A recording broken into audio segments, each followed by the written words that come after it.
The year was 1844 when President Polk was elected to presidential office. Until then, there had been much controversy on whether to annex Texas. However, when Polk was elected, he promptly initiated the process. You see, Polk was power hungry and believed it was the manifest destiny of the United States to extend its borders. For President Polk, Texas' southern border stops at the Nueces River. No, that's 100 miles from the Rio Grande, where it should end. I tried being diplomatic once. Didn't work out. I sent a man named Slidell. I'd hoped that his Spanish-speaking skills would allow him to purchase California and New Mexico and get approval of the Rio Grande as a Texas border. But this didn't happen. When Slidell arrived, Mexican officials refused to receive him, and that's when I realized that Mexican aggression would unify Americans behind a war. General Zachary Taylor marched the Rio Grande and blockade the river. This way we can get more land, even if it means war. This is our land. This is a violation of our rights. Mexico's gonna send their troops across the Rio Grande. Mexico does so, but there are casualties.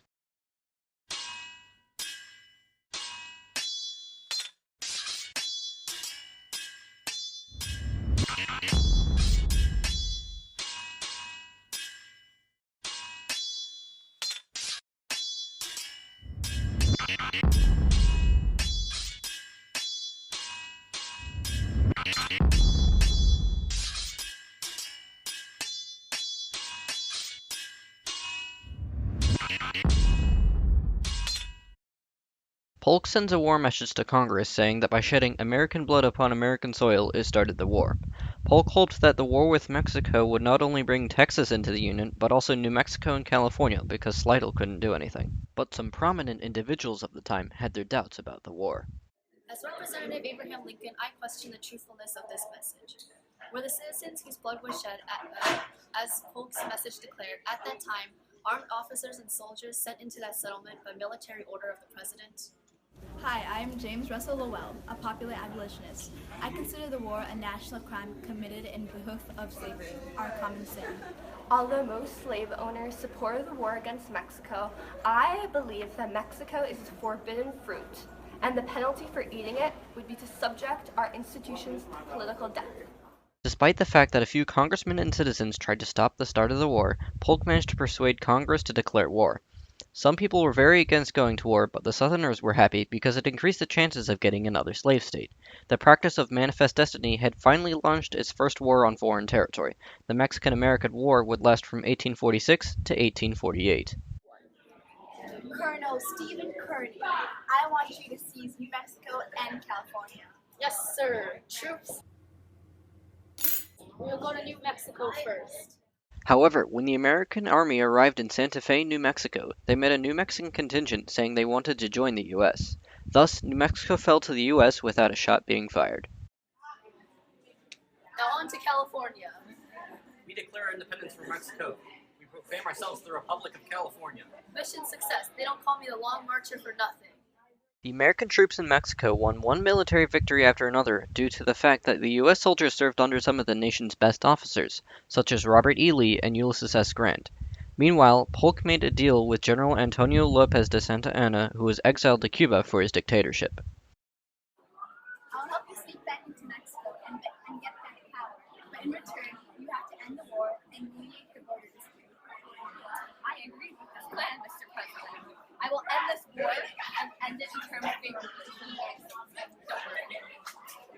But unbeknownst to Polk, Santa Anna had other plans. When he returned to Mexico, he resumed his presidency, took command of the army, and, in February 1847, ordered an attack on Zachary Taylor's forces at Buena Vista.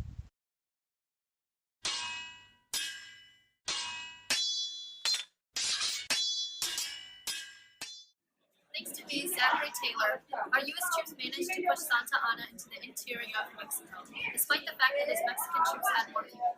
I lost, but I became president, so I'm happy.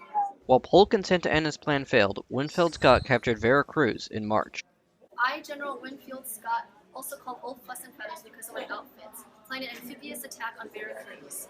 An army of 10,200 ships landed on an island off of Veracruz and ferried 200 boats in less than 5 hours. Afterwards, Scott's troops set off from Mexico City, which they captured on September 14, 1847. Scott proved to be an outstanding general and won the war for the United States. Covering 260 miles, my army never lost a single battle. In the end of the Mexican-American War, Mexico lost 25,000 of its people and almost half of its land to the United States. The United States lost 13,000 lives. 2,000 of these lives came from battle, while a massive 11,000 lives were from diseases like yellow fever. The United States expanded by one-third of its size through the Treaty of Guadalupe Hidalgo on February 2nd, 1848, which did multiple things. So let's just review one more time. What are you promising? Rio Grande is a new border of Texas. And What? I want California, New Mexico, Nevada, Utah, and some of Colorado and Wyoming. What? Here's $15 million. Been a pleasure doing business with you, Mr. President. This treaty will guarantee Mexicans living in my new territories freedom of religion, protection of property, elections, and open borders. In 1848, the Democrats nominated Lewis Cass for president and hesitated about the extension of slavery into America's new territories. A small group of anti-slavery Democrats nominated Martin Van Buren to lead the Free Soil Party, which supported the congressional prohibition on the extension of slavery. Van Buren captured 10% of the popular vote and no electoral votes. The Whig nominee was war hero Zachary Taylor, who easily won the election. 5 years later, in 1853, President Franklin Pierce would send his emissary James Gadsden to pay Mexico an additional $10 million for another piece of territory south of Gila River. Along with the settlement of Oregon and the Treaty of Guadalupe Hidalgo, the Gadsden Purchase established the current borders of the lower 48 states. In the end, the Mexican-American War greatly favored the United States, which expanded in size.